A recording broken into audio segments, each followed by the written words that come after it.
जय हिंद मेरे प्यारे मित्रों, आप सभी का स्वागत करता हूं अपने यूट्यूब चैनल ज्ञान एग्जाम प्रिपरेशन में। तो जो भी स्टूडेंट इस बार रेलवे ग्रुप डी एनटीपीसी का एग्जाम 2022 में देने वाले हैं उनके लिए वीडियो काफ़ी महत्वपूर्ण होने वाला है। चूंकि मैंने इस वीडियो में टॉप 20 क्वेश्चन यहाँ पे हम इस वीडियो में इंक्लूड किए हैं, जो कि पिछले बार जो भी टीसीएस द्वारा आपका ओरिजिनल क्वेश्चन पेपर जो ऑनलाइन क्वेश्चन पेपर हुआ था उसका सोल्यूशन हम यहाँ पर लेकर के आए हैं। तो मैं सिर्फ वही क्वेश्चन का इस वीडियो में मैं आपका सोल्यूशन देने वाला हूं, जो कि एग्जाम में आने का बहुत ही ज़्यादा यहाँ पे चांस है। सारे क्वेश्चन यहाँ पे सिलेक्टेड लिए गए हैं। तो रोज़ रात्रि आप 9 बजे एक सेट आपको प्रोवाइड करवा दिया जाता है। तो यदि चैनल पर आप पहली बार विजिट कर रहे हैं तो चैनल को सब्सक्राइब कर बेल आइकन को प्रेस कर दीजिए, ताकि आने वाली वीडियो का नोटिफिकेशन आपको सबसे पहले मिल सके। यदि आपने टेलीग्राम ग्रुप को ज्वाइन नहीं किया है तो डिस्क्रिप्शन में आपको लिंक मिल जाएगा, वहाँ से आप टेलीग्राम ग्रुप को आप जरूर ज्वाइन कर लीजिए। तो चलिए हम वीडियो को स्टार्ट करते हैं, देखते हैं क्वेश्चन नंबर फर्स्ट में। चलिए देखिएगा, आपका ये क्वेश्चन आपका पूछा हुआ है 7 + 2√5 बटे 11 + 3√5 आपका a + b√5 है। तो कौन सा विकल्प आपका सही होगा? ए और बी का मान यहाँ पे दिया गया, कौन सा आंसर सही होगा? आपको देखिए किस तरीका से हम बनाएंगे।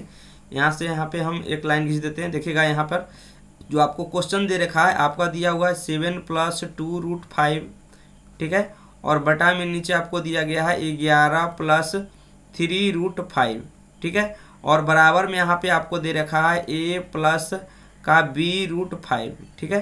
तो यहाँ पर देखिएगा इसका हर का परिमेयकरण कर देते हैं। यदि प्लस है तो माइनस है, दोनों ऊपर नीचे हम यहाँ पे कंजुगेट से गुना भागा कर देते हैं। तो यहाँ हो जाएगा 7 + 2√5 और बटे 11 + 3√5। आप परिमेयकरण पढ़े होंगे क्लास 10th में। तो यहाँ पर देखिएगा 11 - 3√5 से ऊपर नीचे क्या कर दीजिए, आप गुना कर दीजिए, ठीक है, 11 - 3√5 से, ठीक है, बराबर आपका हो जाएगा a + b√5, ठीक है। आगे हम हल करते हैं इसको। देखिएगा ऊपर 7 से ये दोनों में आप तो गुना करने के लिए जानते होंगे, 7 से ये दोनों में हम गुना करते हैं तो 11 7 कितना हो जाएगा आपका 77।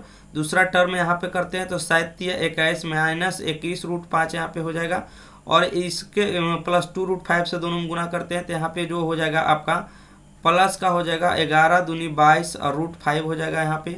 और आगे देखिए प्लस माइनस माइनस का चिन्ह हो जाएगा यहाँ पे, और गुना कीजिए तो यहाँ पर हो जाएगा 3 दूना 6 और 5 30, यहाँ पे कितना हो जाएगा तो 30 हो जाएगा।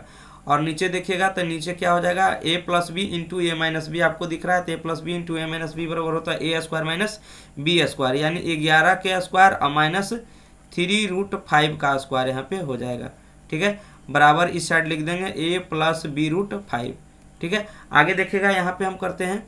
अब ये 77 में से 30 आप घटा दीजिए, तो 77 में से आप 30 घटाइएगा तो कितना आ जाएगा यहाँ पे 47 बचेगा, ठीक है। अब देखिए 22√5 में 21√5 जाएगा तो प्लस का √5 बचेगा, यानी 47 + √5, नीचे 11 के स्क्वायर हो जाएगा 121 और माइनस 3 × 9 × 5 = 45, 45 बराबर हो जाएगा आपका a + b√5, ठीक है। अब आगे देखिएगा, आगे हल करते हैं। 47 + 5√5 इसे रहने देते हैं। देखिएगा 47 + √5 और यहाँ पे दोनों को यदि आप घटाइएगा तो घटा करके यहाँ पे आ जाएगा आपका 76 घटा करके आ जाएगा। तो यहाँ पर हो जाएगा a + b√5। अब देखिएगा यहाँ पर हम क्या लिख सकते हैं, तो देखिएगा यहाँ पे जो हम लिख सकते हैं दोनों प्लस में, यानी अलग अलग करके लिख सकते हैं। तो 47/76, ठीक है, और a के लिए हो जाएगा 47 + 76, यहाँ पर लिख सकते हैं √5 और बटा 76 बराबर लिख सकते हैं a + b√5, ठीक है। अब यहाँ पर देखिएगा आगे हम यहाँ पे आपको कर देते हैं। तो यहाँ पर क्या लिख सकते हैं, देखिएगा 47/76 प्लस के चिन्ह है, यानी a का ये वैल्यू हो जाएगा आपका, और b का वैल्यू आप चाहते हैं तो यहाँ से दिखेगा √5 और बटा 76 और बराबर हो जाएगा b√5, ठीक है, b√5 बटे 1।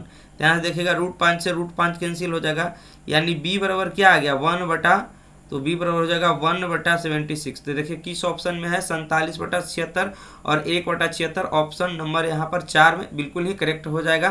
तो आशा करते हैं आपको समझ में आया होगा। इसी टाइप के क्वेश्चन आपको जो है एग्जाम में देखने को मिल सकता है। सारे क्वेश्चन यहाँ पे सिलेक्टेड लिए गए हैं, तो वीडियो को शुरू से अंत तक जरूर देखिएगा। चलिए देखते हैं अगला क्वेश्चन। देखिए यहाँ पे कह रहा है कि 8 से बड़े और 59 से छोटे पूर्णांकों के बीच आने वाली अभाज्य संख्याओं का योग ज्ञात कीजिए, ठीक है।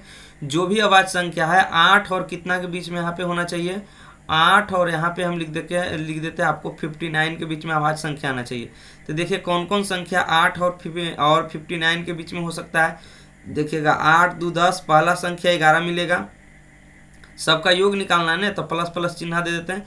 11 के बाद आपका 13 होगा, 13 के बाद 15 नहीं होगा, 17 होगा, 17 के बाद आपका 19 होगा, 19 के बाद 21 नहीं होगा, आपका 23 होगा, 23 के बाद कितना हो जाएगा, 23 2 25 2 27 भी नहीं होगा, आपका 29 हो जाएगा, 29 के बाद आपका 31 होगा, 33 नहीं होगा, 35 भी नहीं होगा, यहाँ पे 37 होगा, 37 के बाद यहाँ पे 39 नहीं होगा, 41 होगा, 41 के बाद यहाँ पे आपको 43 हो जाएगा, 43 के बाद यहाँ पर 45 नहीं होगा, 47 होगा, 47 के बाद 49 नहीं, 51 नहीं होगा, आपका 53 यहाँ पे हो जाएगा, 53 के बाद 55 नहीं होगा, 57 भी नहीं होगा, आपका 59 यानी 59 हो जाएगा। ठीक है, यहाँ पे 47 के बाद 53 और 59, और सभी का योगफल निकालना। तो यहाँ पर देखिएगा थोड़ा सा हम कलर को यहाँ पे चेंज कर लेते हैं ताकि आपको ज़्यादा समझ में आ जाए। तो यहाँ पे आपको सारे को ऐड नहीं करना है, सिर्फ यूनिट डिजिट। यदि आप ऑप्शन पर ध्यान देखिए तो यहाँ से आप समय बचा सकते हैं। तो देखिए यदि ऑप्शन पर यदि आप गौर करते हैं तो सभी का यूनिट डिजिट क्या है, सभी का यूनिट डिजिट अलग अलग है। तो यहाँ पर पूरा ना जोड़कर हम सिर्फ लास्ट वाला को जोड़ करके यहाँ पे आंसर हम मार सकते हैं। देखिएगा यहाँ पर 9 और 3 12 और 12 और 7 जोड़िएगा तो 19 हो जाएगा, 19 और 3 22, 22 और 1 कितना हो जाएगा 23, 23 और 7 यहाँ पर 30 हो जाएगा, 30 और 1 31, 31 और 9 कितना हो जाएगा आपका 31 और 9 हो जाएगा आपका 40, 40 और 3 43, 43 और 9 9 3 12 यानी 52, और 52 और 7 कितना हो जाएगा 59, और 59 और यहाँ पे हो जाएगा 59 और 3 यहाँ पे आपका 52, 1 यहाँ पर 53। थोड़ा सा मिस्टेक हुआ होगा कहीं पर ऐड करने में, आप जोड़िएगा तो यहाँ पे आपका 54 के आसपास आएगा, यानी यूनिट डिजिट यहाँ पे 4 आएगा। तो आपका जो करेक्ट आंसर हो जाएगा यहाँ पे 364 बिल्कुल ही करेक्ट हो जाएगा। चलिए अगली सवाल लेते हैं हम यहाँ पे। चलिए देखिएगा, कह रहा है यहाँ पे एक बैग में भरे 50 पैसे, 25 पैसे और 10 पैसे के सिक्के का अनुपात 9:5:6 के अनुपात में, जिनकी कुल धनराशि यहाँ पे 317.5 है। तो 25 पैसे के सिक्कों की संख्या यहाँ पे क्या कीजिए, ज्ञात कीजिए।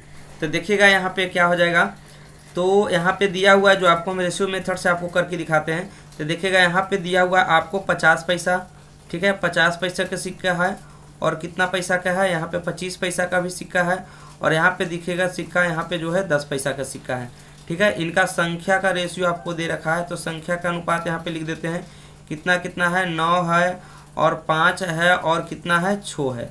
ठीक है, यहाँ से देखिएगा यदि निश्चित राशि देखिएगा तो निश्चित राशि 317 रुपया 5 पैसा टोटल होता है, जो कि धनराशि है। तो यहाँ से संख्या से हम किस में चेंज करेंगे, तो संख्या से यहाँ पे हम धन में चेंज करेंगे। यदि 50 पैसे का सपोज दैट मानिए 9 सिक्का रहेगा, तो 9 सिक्का रहेगा, इसका मतलब कितना रुपया हो जाएगा, तो 4.5 रुपया होगा। ठीक है, 4 रुपया 50 पैसा। ठीक है, यदि 25 पैसा का 5 सिक्का रहेंगे तो 25 से यानी 1 रुपया 25 पैसा होगा यहाँ पे। ठीक है, यहाँ पे 10 रुपया का 6 सिक्का रहेगा तो 60 पैसा होगा, यानी रुपया में चेंज करें तो इसे हम लिख सकते हैं 0.60। ठीक है, यहाँ पे देखिएगा थोड़ा सा कलर चेंज करते हैं, आके ज़्यादा समझ में आएगा। तो देखिएगा यहाँ पे 317 है टोटल। यहाँ पे यदि हम ऐड करते हैं टोटल धनराशि तो 4 रुपया, 1 रुपया 25 पैसा और 60 पैसा, सभी को यदि आप ऐड करते हैं तो यहाँ पे 4 और 1 5, यहाँ 6 रुपया 35 पैसा यहाँ पे हो जाएगा। कितना हो जाएगा, ऐड करके 6 रुपया 35 पैसा यहाँ पे हो जाएगा टोटल। ठीक है, तो यहाँ पे देखिएगा टोटल धनराशि का जो योग दिया था, यहाँ पे दिया है आपको 317 और 0.5, यहाँ पे आ गया आपको 6 दशमलव आपका 35, और जो निकालना उसे गुना करेंगे। तो कह रहा है 25 पैसे के सिक्के की संख्या।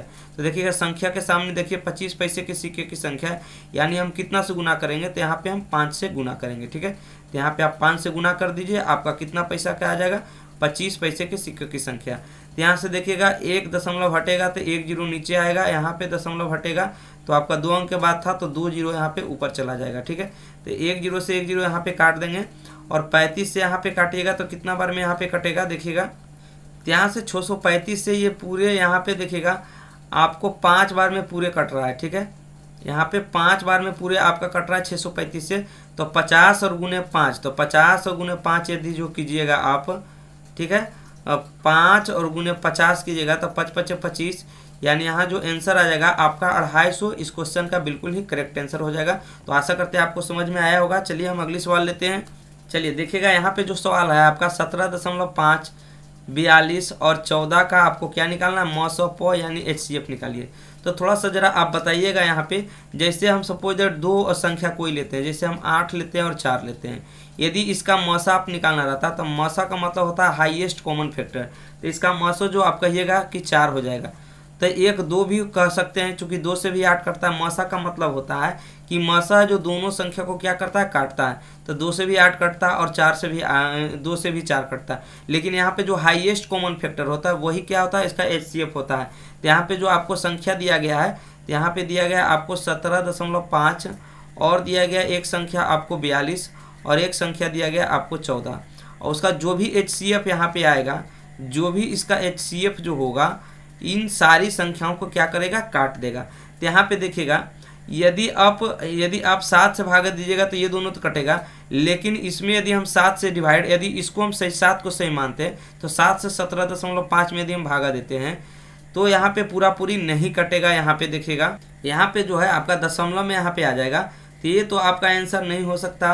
और 70 से भी डिवाइड करिएगा तो ये भी आपका आंसर क्या नहीं हो सकता। तो यहाँ पर देखिएगा 2 ऑप्शन बच गया, 0.7 और 0.7। तो ये दोनों से 0.07 से भी सारी संख्याएं कटेगी, ठीक है, और 0.7 से भी कटेगा। लेकिन मैक्सिमम आंसर मारना है तो मैक्सिमम में 0.07 बढ़ा या तो 0.7 बढ़ा। तो देखिएगा यहाँ पे 0.7 बढ़ा होगा, तो इसका जो सही आंसर हो जाएगा आपका 0.7। लेकिन आपका 0.07 से भी पूरा डिवाइड होता है, लेकिन यहाँ पर जो हम आंसर मारेंगे 0.7 मार के यहाँ पे हम निकाल सकते हैं। चलिए हम अगली सवाल लेते हैं। यहाँ पे कह रहा है कि P प्रतिदिन 6 घंटे कार्य करके एक काम को 10 दिन में पूरा कर सकता है, ठीक है। कह रहा है Q प्रतिदिन 10 घंटे काम करके उसी काम को 9 दिन में पूरा कर सकता है। यदि P और Q दोनों मिलकर एक साथ प्रतिदिन 6 घंटा काम करें तो कार्य कितने दिनों में पूरा हो जाएगा। देखिएगा, इसको आप MDH वाला फार्मूला सा बना सकते हैं। मैन डे डेट सारा क्या होता है ऊपर, तो P है जो प्रतिदिन 6 घंटा काम करते, तो P लिख देते हैं। प्रतिदिन 6 घंटा काम करके, फर्स्ट स्टेप को इस रखिएगा, 6 घंटा काम करके 10 दिन में काम को पूरा करता है। वही काम को Q जो है आपका 10 घंटा प्रतिदिन काम करके आपको 9 दिनों में पूरा करता है। तो यहाँ से आप रेशियो निकाल दीजिए P और Q का। देखिए 10 से 10 आपका कट जाएगा, इसको काटिएगा, 3 से काटिएगा, 3 दूनी 6 और 3 तिया का 9। तो यहाँ से जो हो जाएगा आपका 2P और बराबर इधर हो जाएगा 3Q। तो यहाँ से जो ये रेशियो आपका आ जाएगा, P का वैल्यू आपका 3 और Q का मान आपका आ गया 2, ठीक है। यानी P अनुपात Q का मान, P का रेशियो 3 और Q का वैल्यू आपका 2 आ गया। तो कोई भी इक्वेशन को आप इस इक्वेशन को उठा लीजिए या तो इस इक्वेशन को उठा लीजिए, क्योंकि टोटल काम ये भी है, टोटल काम ये भी है। तो चलिए हम इस इक्वेशन को उठा लेते हैं कि P है जो 6 दिन में करके 10 दिन में लगाता है, ठीक है। तो आपको जो क्वेश्चन पूछा कि P प्लस Q मिलकर, यानी P को और प्लस Q जब दोनों साथ मिलकर काम करेगा और 6 घंटे प्रतिदिन काम करेगा तो काम कितने दिनों में समाप्त होगा, इसे हम मान लेते हैं D दिनों में। बाकी सारा रेशियो आप सेट कर दीजिए, आपका आंसर आ जाएगा। तो P का रेशियो देखिए यहाँ पे 3 है, तो 3 यहाँ पे लिख दीजिए, तो 3 और गुने 6 हो जाएगा और गुने 10 हो जाएगा। यहाँ पे P प्लस Q यानी 3 प्लस 2 यानी कितना हो जाएगा 5 और गुने 6 और गुने D।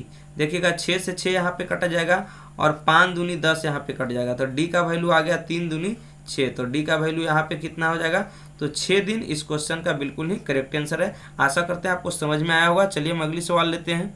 चलिए देखिएगा, करा यदि वर्ग की प्रत्येक भुजा में 20% की वृद्धि की जाती है तो क्षेत्रफल में होने वाला प्रतिशत परिवर्तन को बताइए। इसे आप यहाँ पे x plus y plus x गुने वाई और बटे 100 इस फार्मूला से भी आप कर सकते हैं। तो यहाँ पे हो जाएगा 20 प्लस 20 और प्लस हो जाएगा 20 और गुने 20 और बटे कितना हो जाएगा 100। तो यहाँ से 20 और 20 40 हो जाएगा, यहाँ पे 2 0 कट जाएगा, 20 और 4 यहाँ पे कितना हो जाएगा, तो 44% इस क्वेश्चन का बिल्कुल ही करेक्ट आंसर हो जाएगा। इस फार्मूला से आप इसे बना सकते हैं। चलिए अगली सवाल लेते हैं। चलिए देखिएगा, करा दो संख्याओं का लसा आपका 315 दिया हुआ, उनका मसा जो है आपका 21 है। तो करा संख्याओं में अंतर जो 42 का है, तो संख्याओं का योग आप ज्ञात कीजिए। देखिएगा इस तरह के प्रश्न है, संख्याओं में अंतर 42 का है। यदि आप इसे एक्स वाले मेथड से बनाते हैं तो बहुत ही ज़्यादा आपको टाइम लग जाएगा और हो सकता है आपसे क्वेश्चन ना भी बने। यदि आप एग्जाम में बना रहे हैं तो ध्यान दीजिएगा इस टाइप के क्वेश्चन किस तरह से आप बनाइएगा। तो कह रहा दो संख्या का लसा और मसा दिया हुआ है और संख्याओं का अंतर आपका 42 है। तो आप जानते होंगे कि पहली संख्या और गुने दूसरी संख्या बराबर क्या होता है, लसा और गुने क्या होता है, मसा, यानी एलसीएम और गुने क्या होता है आपका एचसीएफ होता है।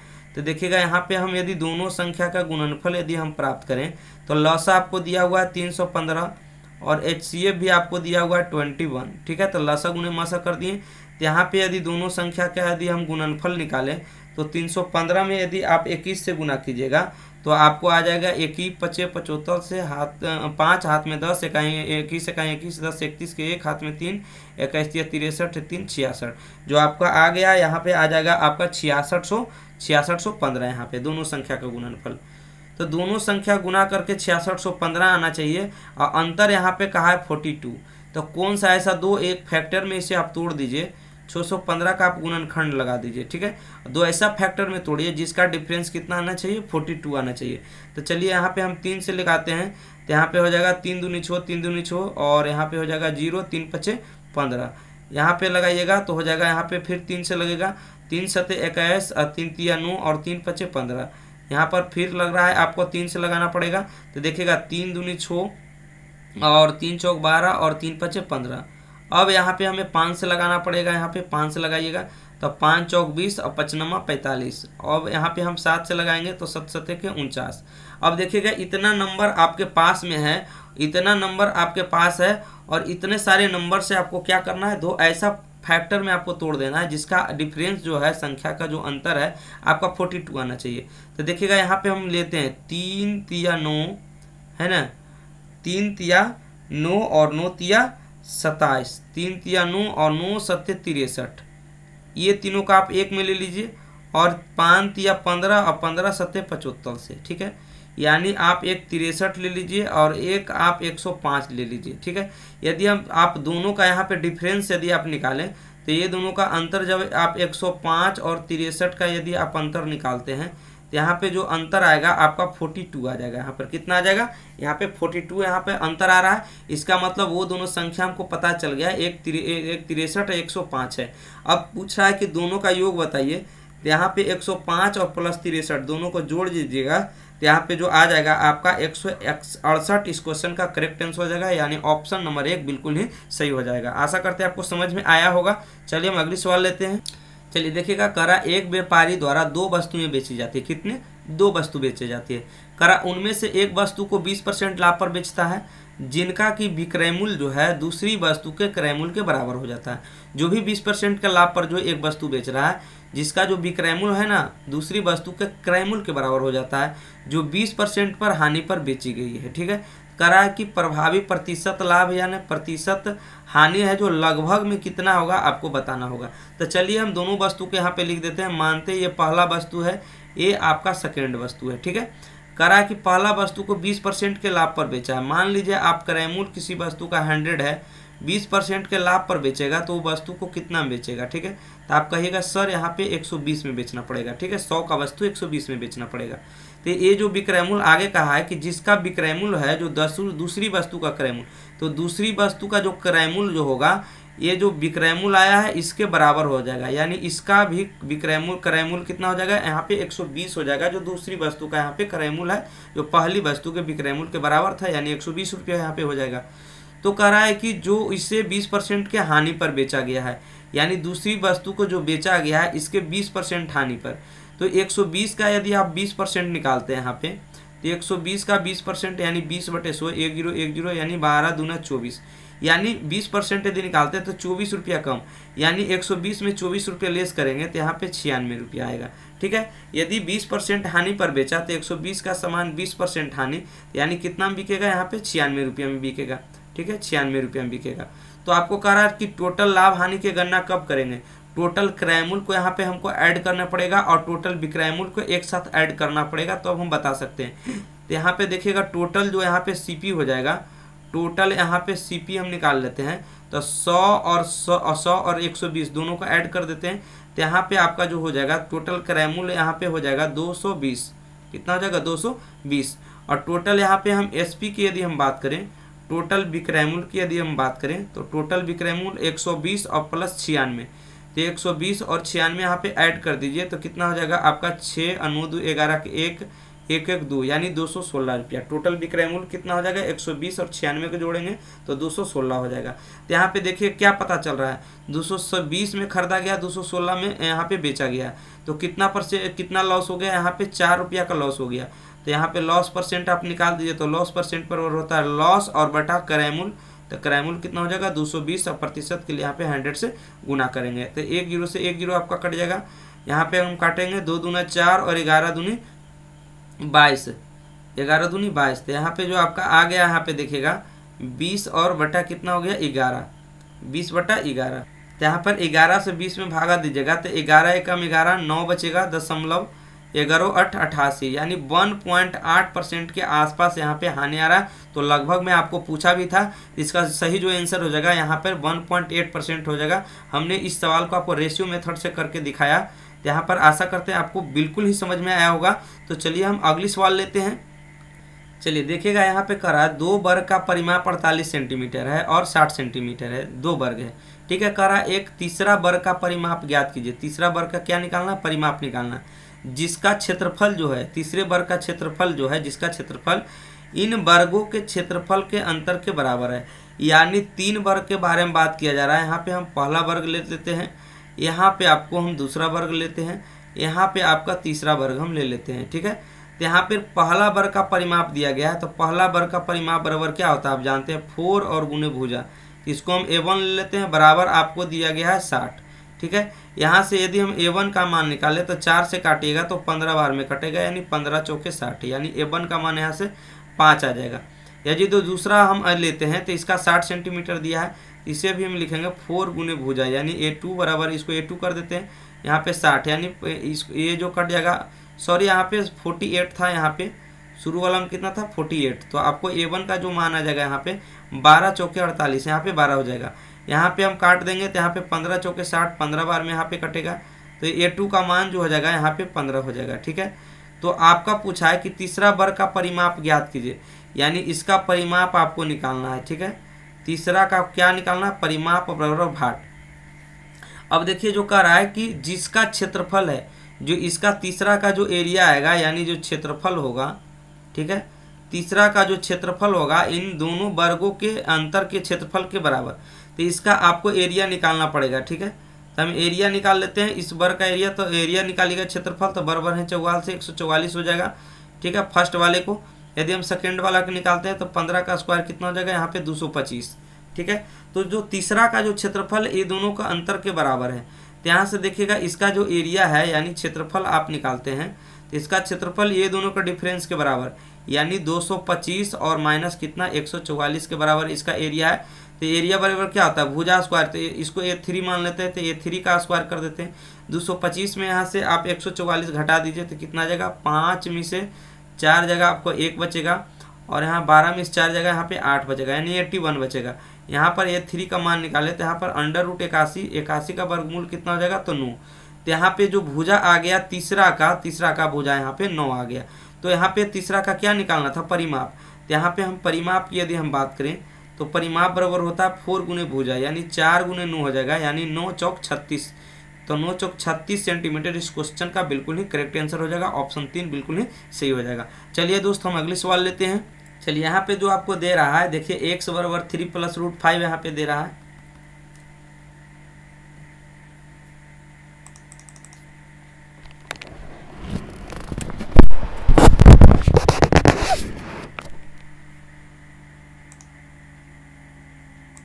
चलिए देखिएगा, कह रहा है x बराबर 3 + √5 और y बराबर 3 - √5, तो आपको पूछ रहा है x स्क्वायर और y स्क्वायर का यहाँ पे मान ज्ञात कीजिए, ठीक है।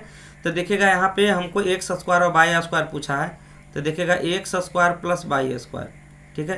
तो x square plus y square बराबर आप क्या जानते हैं formula, a square plus b square बराबर होता है a प्लस b का होल स्क्वायर, यानी हो जाएगा x प्लस y का होल स्क्वायर, और होता है माइनस का 2ab, तो 2a यानी 2xy हो जाएगा, ठीक है। तो यहाँ पे देखिएगा किस तरह से रखेंगे, x प्लस वाई का होल स्क्वायर, यानी x का वैल्यू यहाँ पे कितना हो जाएगा, तो 3 + √5 और प्लस y का वैल्यू यहाँ पे दिया है 3 - √5 का, यहाँ पे हो जाएगा आपका होल स्क्वायर, और माइनस 2x गुने y, तो x गुने y कितना हो जाएगा, x का मान दिया है आपका 3 + √5 और बाई का मान यहाँ पे आपका हो जाएगा 3 माइनस √5। ठीक है, यहाँ पे देखिएगा तो यहाँ पे √5 और √5 कैंसिल हो जाएगा, 3 3 6, 6 का स्क्वायर कितना हो जाएगा 6 छक्के 36। यहाँ पे गुना कीजिएगा तो यहाँ पे देखिएगा a plus b into a minus b है। ठीक है, तो a plus b into a minus b बराबर a square minus b square, तो 3 के स्क्वायर 9 और √5 के स्क्वायर यहाँ पे 5 हो जाएगा। तो आगे है इसको हम हल करते हैं तो यहाँ पे 36 हो जाएगा, माइनस 9 में से 5 गया 4 बचेगा और 4 दूनी के 8, यानी 36 में से 8 घटेगा तो 28 यहाँ पे आंसर आपका बिल्कुल ही करेक्ट हो जाएगा। तो ऑप्शन 1 बिल्कुल ही सही हो जाएगा। चलिए हम अगली सवाल लेते हैं। चलिए यहाँ पर प्यारा सा सवाल है, करा 2 सकेंद्रीय वृत्त है जो एक वृत्ताकार मार्ग का निर्माण करते हैं। इस मार्ग का आंतरिक और बाह्य परिधियाँ क्रमशः आपको दिया गया है 56.4 से ही 7 और यहाँ पे दिया गया है, और दूसरा का जो यहाँ पे है बाह्य परिधि जो यहाँ पे है 94.2/7 मीटर है। तो मार्ग की चौड़ाई आप क्या कीजिए, ज्ञात कीजिए। देखिएगा एक वृत्त यहाँ पे हम सर्कल का यहाँ पे निर्माण करते हैं। एक सर्कल है, 2 सकेंद्रीय वृत्त है, यानी एक इसका केंद्र ये हो गया और एक ही केंद्र पर क्या है दोनों वृत्त बना हुआ है। तो ये रास्ता हो गया। तो देखिएगा एक स्मॉल आर यहाँ पे हम कर देते हैं। ठीक है, एक त्रिज्या स्मॉल आर और एक हो जाएगा आपका कैपिटल आर। ठीक है, इसका त्रिज्या यदि हम लेते हैं तो कैपिटल आर। तो जो रास्ता आएगा यानी ये दोनों का कैपिटल आर और स्मॉल आर के रास्ता का जो भी क्षेत्रफल यहाँ पे होगा, रास्ता का जो भी चौड़ाई होगा, यानी रास्ता की यदि हम चौड़ाई करें तो रास्ता की चौड़ाई किस तरह से निकलेगी। तो रास्ता की जो चौड़ाई होगा यानी कैपिटल आर के मान में स्मॉल आर को यदि हम घटा देंगे, यानी यहाँ से यहाँ तक के मान में यहाँ से यहाँ तक घटा देंगे तो यहाँ से यहाँ तक बच जाएगा। ठीक है, यानी आप कैपिटल आर के मान में स्मॉल आर को घटाना पड़ेगा। ठीक है, तो सबसे पहले हम कैपिटल आर और स्मॉल आर के यहाँ पे मान निकालते हैं। तो ये देखिए आंतरिक त्रिज्या स्मॉल आर है और बाह्य त्रिज्या यहाँ पर कैपिटल आर है। तो सबसे पहले यहाँ पे आंतरिक त्रिज्या हम निकाल लेते हैं, यानी स्मॉल आर का यहाँ पे हम मान निकालते हैं। ठीक है, तो परिधि का अनुपात है ना, तो परिधि का बराबर क्या होता है, तो पहला आंतरिक परिधि निकालते हैं तो यहाँ पे लिखेंगे 2πr।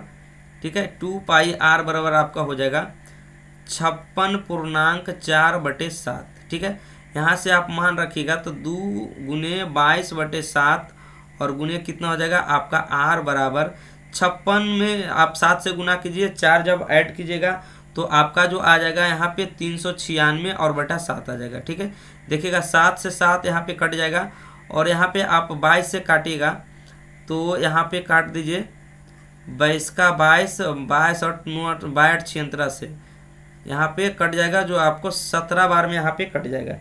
ठीक है, सॉरी देखिएगा यहाँ पे 8 होगा, यहाँ पे 17 नहीं होगा 8 होगा, यानी 18 बार में यहाँ पे कटेगा और 2 से काटिएगा तो यहाँ पे 9 बार में कटेगा, 9 दूनी 18। तो यहाँ जो आर का मान आ गया आपका स्मॉल आर का मान यहाँ पे 9 आ गया। ठीक है, अब यहाँ से हम कैपिटल आर की यदि हम बात करें तो इसका फॉर्मूला भी 2πr लिखेंगे। 2π कैपिटल आर बराबर जो आपको दिया गया है 94.2/7, यानी इसका जो दिया गया है 94.2/7।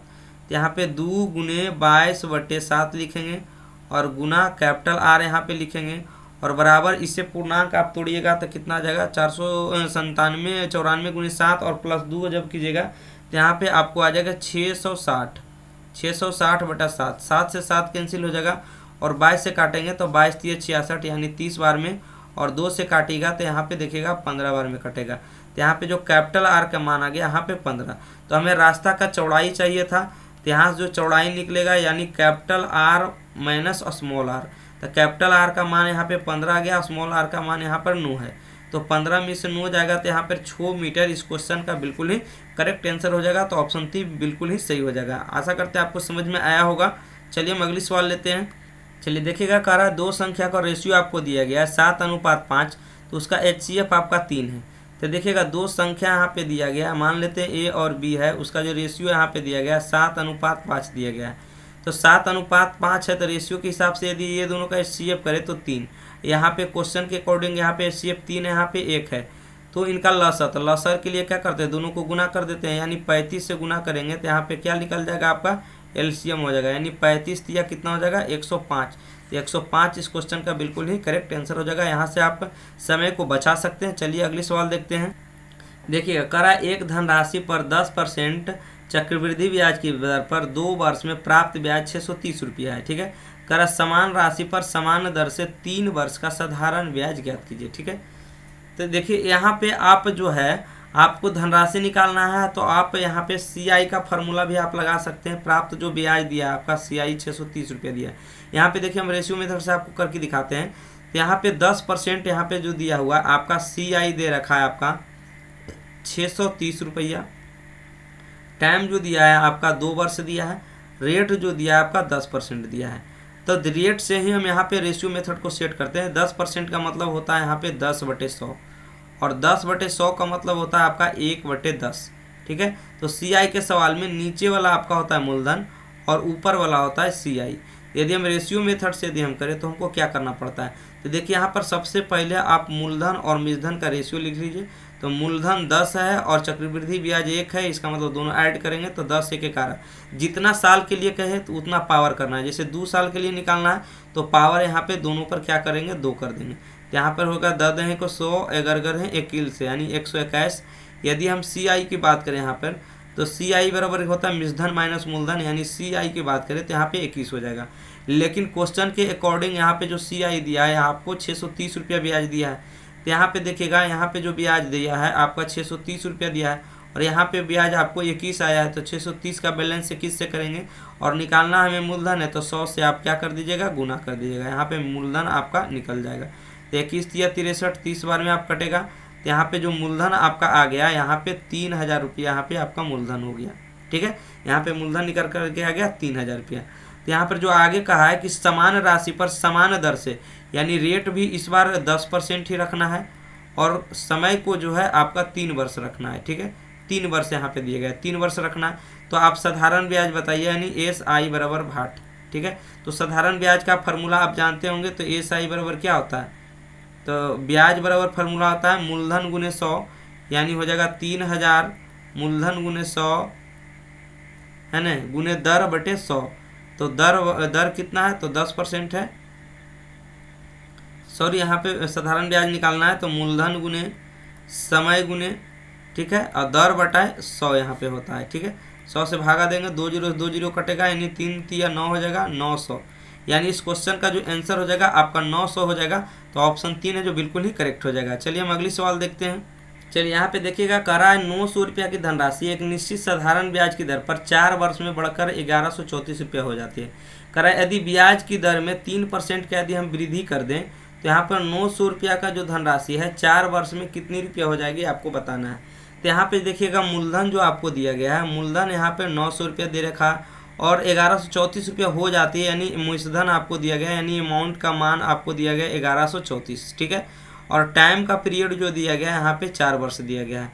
तो यहाँ पर यदि हम SI की बात करें, साधारण ब्याज की बात करें, तो ब्याज बराबर होता है मूलधन माइनस मूलधन, यानी 1134 और माइनस कितना करेंगे यहाँ पे 900 रुपया करेंगे। तो यहाँ पे जो आ जाएगा यहाँ पर 9 और 2 11, यानी 234 रुपया यहाँ पे साधारण ब्याज निकल करके आ जाएगा। तो यहाँ से देखिए हम रेट हम यहाँ से आसानी से निकाल सकते हैं, चूँकि रेट बराबर यहाँ पे निकालते हैं दर बराबर। तो दर बराबर होते हैं ब्याज गुने 100, यानी 234 ब्याज गुने 100 और बेटा मूलधन गुने टाइम। तो मूलधन कितना यहाँ पे 900 दे रखा है और टाइम कितना है 4 वर्ष के लिए है। तो देखिएगा 2 0 से 2 0 यहाँ पे हम काटेंगे और 9 से यहाँ पे काटेंगे, तो यहाँ पे काटेगा यदि 9 से तो यहाँ पे हो जाएगा 9 3 के 27। चलिए देखिए 9 से इसे हम काट देते हैं, तो 9 से काटिएगा तो 9 दूनी 18, 5 9 6 14, यानी 26 बार में इसे आप काटिएगा तो 13 दूनी का 26 और 2 दूनी 4, तो 13/2 का मतलब कितना हो गया, तो यहाँ पे 6.5 हो गया। कितना हो गया 6.5। तो यहाँ पे जो रेट है, जो अगला के लिए रेट कहा है, रेट को 3% बढ़ाना है, 3% वृद्धि की गई, यानी 6.5% आया, 3% वृद्धि करेंगे तो यहाँ पे जो हो जाएगा आपका 9.5%। और 9.5% का मतलब हो जाएगा आपका 19/2 कह सकते हैं, क्योंकि 19 का आधा कितना होता है यहाँ पे परसेंट होता है, 9/2 का मतलब 9.5 हो जाएगा यहाँ पे। तो देखिएगा अगली जो यहाँ पे मूलधन कर रहा है 900 रुपया ही रहेगा और टाइम कितना अवर कर रहा है 4 वर्ष हो जाएगा। तो करा ब्याज की दर में इतना रुपया है तो वह 900 रुपये की धनराशि 4 वर्ष में कितनी हो जाएगी, यानी आपको जो इस बार जो निकालना आपको मूलधन निकालना है, नहीं अमाउंट निकालना है। तो यहाँ से हम ब्याज पता करेंगे तब तो अमाउंट बता सकते हैं मूलधन में जोड़ करके। तो यहाँ पे देखिएगा यहाँ पे हम निकालते हैं मूलधन, तो मूलधन बराबर क्या हो जाएगा, ब्याज और गुने 100 यहाँ पे हो जाएगा। ठीक है, यहाँ पे जो हमें ब्याज निकालना पड़ेगा SI निकालते हैं, तो ब्याज बराबर होता है मूलधन, तो मूलधन 3 900 ही रहेगा, तो मूलधन गुने समय कितना रहेगा 4 और गुने दर कितना हो जाएगा 1900 बटा में 2 हो जाएगा आपका नीचे, और 100 से गुना हो जाएगा नीचे। ठीक है, तो देखिएगा 2 जीरो से 2 जीरो यहाँ पे कट गया और 2 दूनी 4 यहाँ पे कट गया। ठीक है, तो यहाँ पे जो SI आपका हो जाएगा 9 दूनी 18 और गुने 19 हो जाएगा। ठीक है, यहाँ पे गुना कर दीजिएगा तो 18 बरसट्ठा से हाथ में 16, 18 16 कितना हो जाएगा 18 10 28 दू 30। यहाँ पे गुना करके जो यहाँ पे 34 होगा 34 यानी 342 यहाँ पे आ जाएगा।